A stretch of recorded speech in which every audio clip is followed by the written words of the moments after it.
Oh, hey. All right, so hi, welcome.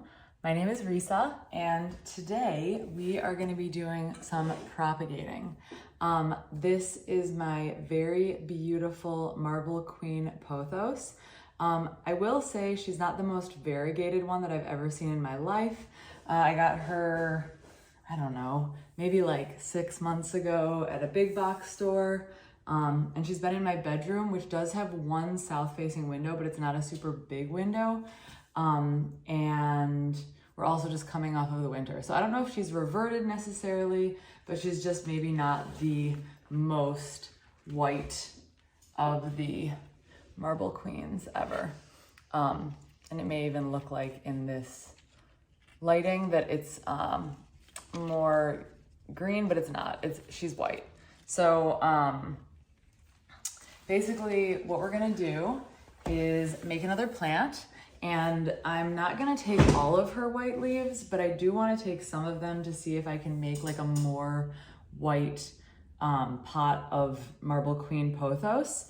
And what I did was I ordered these cute little, they're actually like scientific beakers off of Amazon, and I'm gonna use them for my propagation station. I've got a lot of props going on right now. Let's see, I've got some monstera going, I've got some sansevieria, some snake plants going, I've got some lemon lime marantas in my propagation area. I've got like a pothos and joy, which always reminds me of almond joys. And I gotta say, as an adult, I like coconut a lot better, but like when I was a kid, I thought almond joys were like the worst.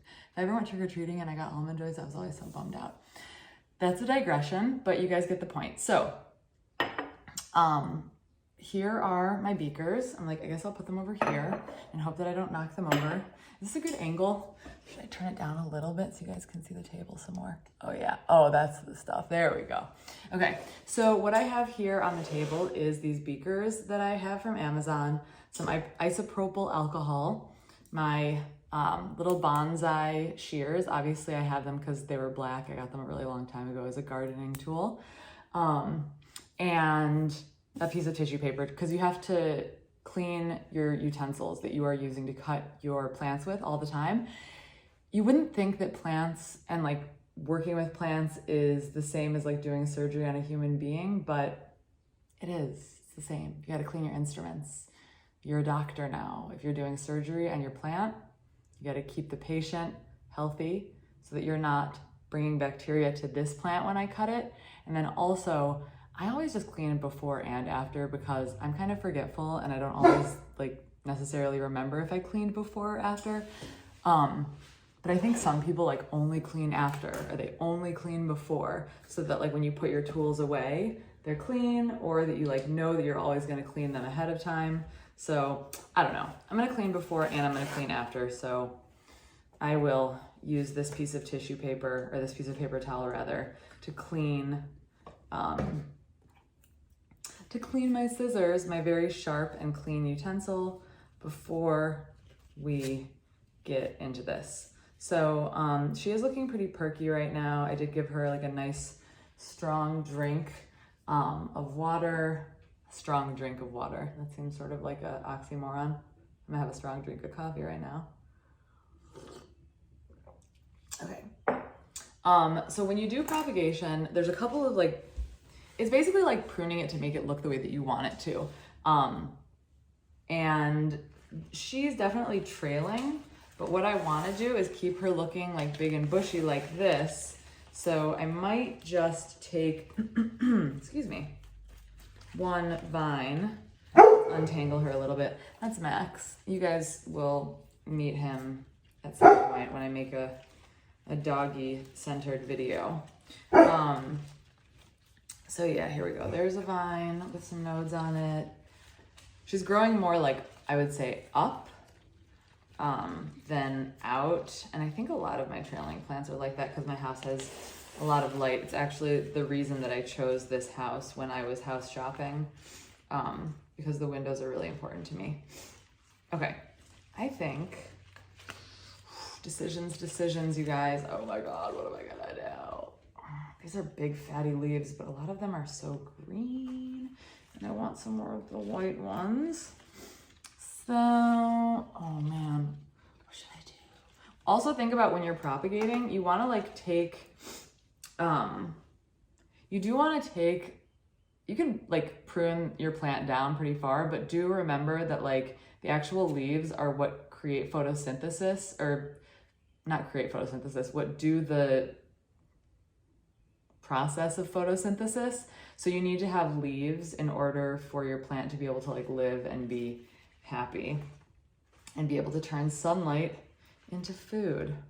Isn't that cool? Oh, this is like a double. This one's like double. It's like vining, but then it also is like vining off to the side. So it must have been propagated, this vine, somewhere in the past. Okay, I'm just gonna do it. 1, 2, 3. Okay, so let's just start with this vine. Whenever I cut my plants, I always feel like a bad person, but you know, they actually like it. I guess it's like getting a haircut, but I have to tell you guys, I really hate getting my hair cut. I think it's been like, I don't know, maybe like 5 years since I've had a haircut, even a trim. Like I did go to get my semi-annual keratin the other day, and the woman who cuts my hair, or the woman who does my hair, was like, it's always a treat when Risa lets me take a trim. Okay, that's a digression. Okay, here's the vine. Let me not get so distracted. I'm gonna also put this alcohol away. It's too early for alcohol. Okay, so we already have some aerial roots. You can see, which is cool, and that's part of the way that you know that this is a pothos, and also that it is a vining plant. And it also can be not just trailing, but the cool thing about this is that these aerial roots, they help the plant to like hold on to things and climb up like in nature, like the side of a tree or whatever it is. But in modern day house plants, like you could do a moss pole or something like that so that the plant climbs upward instead of just trailing down. So that's more of like an aesthetic thing and how big you want the leaves to be, and that kind of stuff. So, all right, so let's get into this. Here we have our vine, and yes, the aerial roots, but then also what we have is nodes. And so again, we've got these like little nodes that is like where the stem gets fat, and where the leaf ends up coming out. So each one of these nodes can form its own roots. And then you can see there's like a little one right there. Let me see. Yeah, there we go. That little nubby-do right there is like where an aerial root may come in the future, or where a regular root might come if we put it in water. So there's a couple things that people do. Some people will like take this and just like snap the leaves off and just be like, okay, that's garbage now, and then put this whole thing in water. But what you can actually do is cut in between each node and put these in, each one of these in water. And then you'll have a bunch of leaves, and you can make a big full pot of Marble Queen pothos instead of just having like one stem in a pot, which would look kind of like plantarexic. So what I'm gonna do is I'll probably cut another stem and make it so we have like at least one long trailer when we make the next plant. But for now, we're gonna cut in between each of these nodes. See that? Okay, so I'm gonna go there. Oh my God, I'm a monster. How did that happen? This was a really white leaf too. Oh man, what a bummer. Okay, shit. First video. Well, can only go from here. So I'm gonna cut in between all of these nodes. Holy cannoli, Risa. Give me a break, would ya? Boy, oh boy. Okay, and now that I killed that other one, I guess I'll just make this one into a leaf too. Okay, so that stinks. So what we have here is a leaf and a node, and a leaf and a node, 2, 3, 4, 5. Okay, so I'm probably gonna wanna have like maybe a second stem or a second trailer that I can cut from, because you wanna have more than that. So again, like you have like a nice full pot. Like you can see in this pot, for example, there's probably like, I don't know, 30 or something like that. And then eventually they get mature and they start to vine. All right, here we go. I'm gonna pick another one. Which one will it be?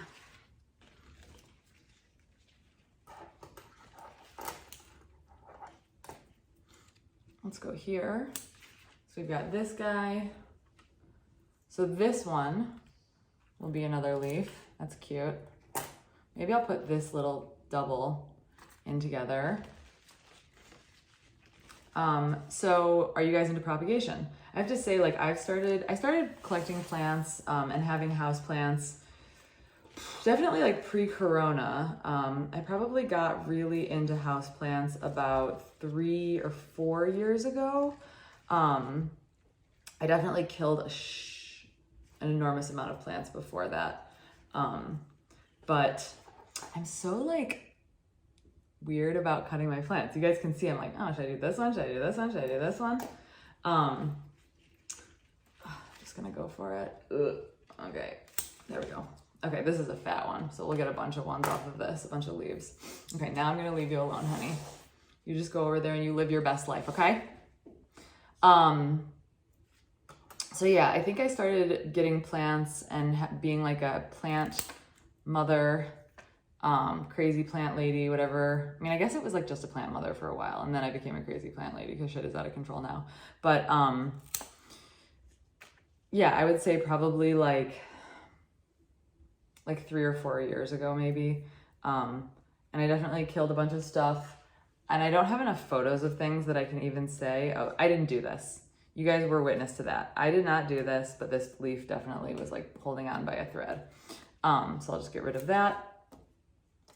So yeah, I definitely killed a lot of stuff, and then I started to get more serious about it. I decided, you know, like sometimes it's an interesting logic, and this is like my Risa logic, but I feel like sometimes if you like pay not that much money for something, you don't take it as seriously. So I do know that there's like a lot of people who will start out with like really inexpensive plants, or like a lot of people start out with succulents, which are actually like kind of hard to grow until you know what you're doing. I'll cut that one right there. Okay, cool. Now we have a nice like pile of cuttings. You can't really see. We've got like this nice pile of cuttings. So people oftentimes, I'm just gonna fill this with water. People will oftentimes start with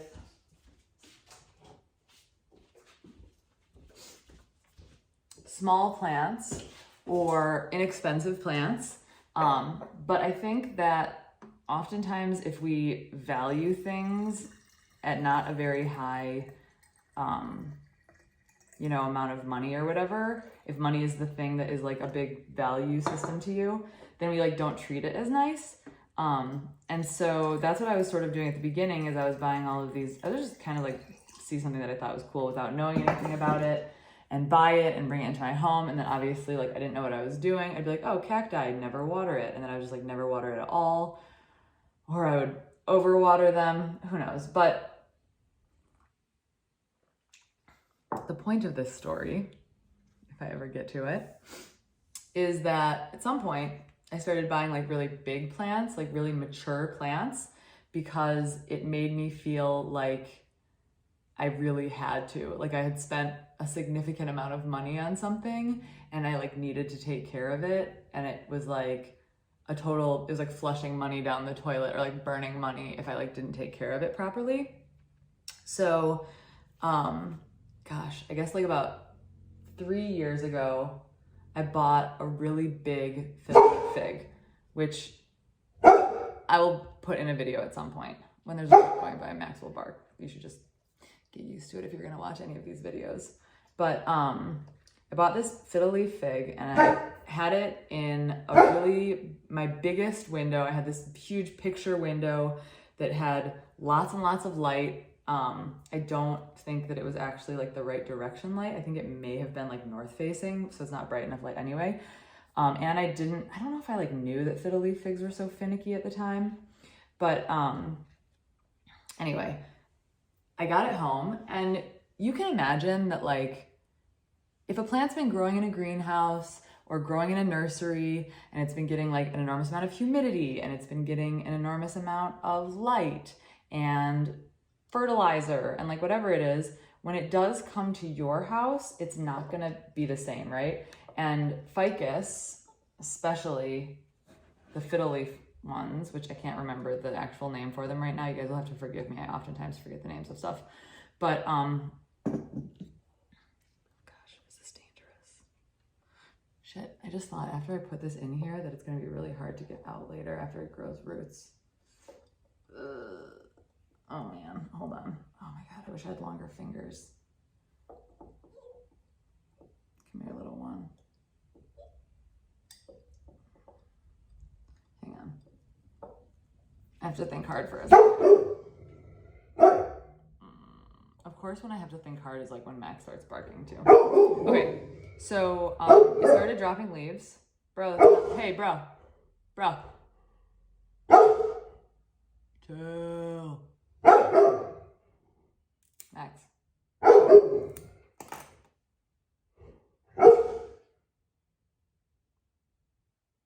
you had enough?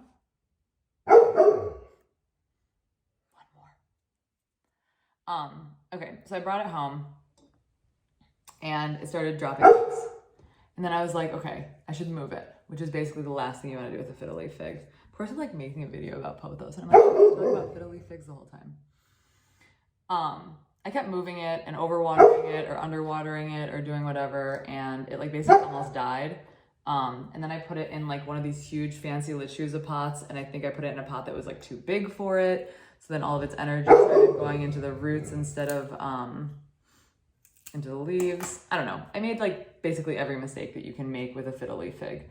But I kept watching videos on YouTube and I stayed with it. And basically like when I moved to this house that has like way more windows, it got a lot happier and it started popping out lots of new leaves. Max, enough.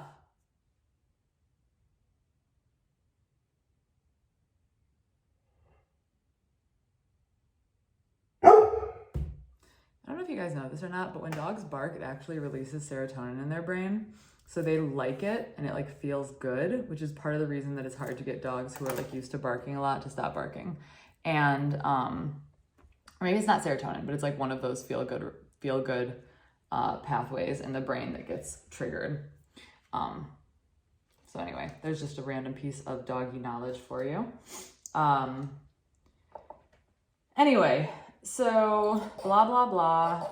At some point I started getting really, really, really into watching videos and trying to learn more. And I would say like during the Corona times, during the pandemic, I basically like had YouTube on in the background, like all the GD time, just like learning random stuff. So my low roar has turned into much of a louder roar. And I went from being like a plant owner to like a crazy plant lady. I think maybe when I moved in, I had like 2 carfuls worth of plants, and now I have like over 100 plants. So, you know, we'll go through all of that stuff together, you know, over time, because we have time together. Because what else do we have except for time? I feel like these vases, these little bud vases are pretty full now. Maybe I should get another one to put the rest of these in. So the reason that I'm trimming this down is so they would fit in there, 1, but 2, the more of this stuff that you have, the more of a chance for the roots to rot when they're in water. And you don't want that because then you like did surgery on your mother plant for no reason. And you know, that's not cool either. We don't just cut, you know, you guys.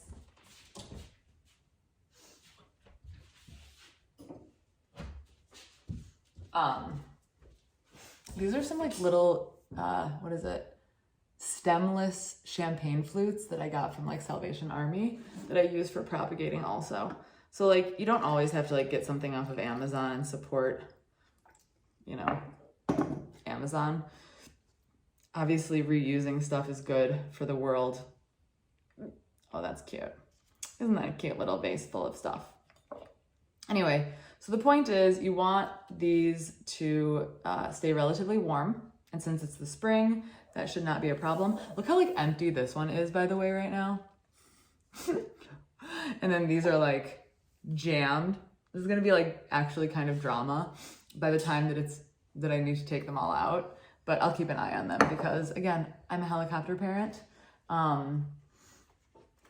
one or two more of these will go in the champagne flute. So anyway, the point is that now I have an enormous amount of plants and I like propagating them. I like giving them to people. I've been doing enough that I can start like selling them on some of the groups that I'm on online. But like more than that, it just like gives me happiness and I like to use them as like design elements. I think that that's nice and it's pretty and it's fun and it's cool to like, you know, be a part of the life cycle of nature. So, all right, there we are. We've got our little propagations from this mother plant. And I don't know, these pothos are notorious for growing vines or roots rather in water like really, really, really fast. So the chances that this is going to be enough to make a pot of plants, I don't know, maybe in like a week or maybe 2 weeks is very strong. And yeah, I don't know. I don't really think that this is something that we need to do like a update video on because it's a super simple propagation. But if you want to see, you know, updates on these babies growing roots, let me know. And I'll see you in the next video. Thanks for hanging out with me all this time. I feel like there was rambling and dog barking and whatever, but we have fun, don't we? We have fun. Okay. Again, thank you so much for being here. If you want to get updates when I'm posting more videos, hit subscribe, like this video, and we'll be doing more plant stuff. We'll be doing some like home decorating design kind of stuff. There'll be for sure some yoga stuff. There'll be some doggy stuff. I mean, those are the things that I do. So that's all I got. I'll see you in the next one. Have a great day. Peace.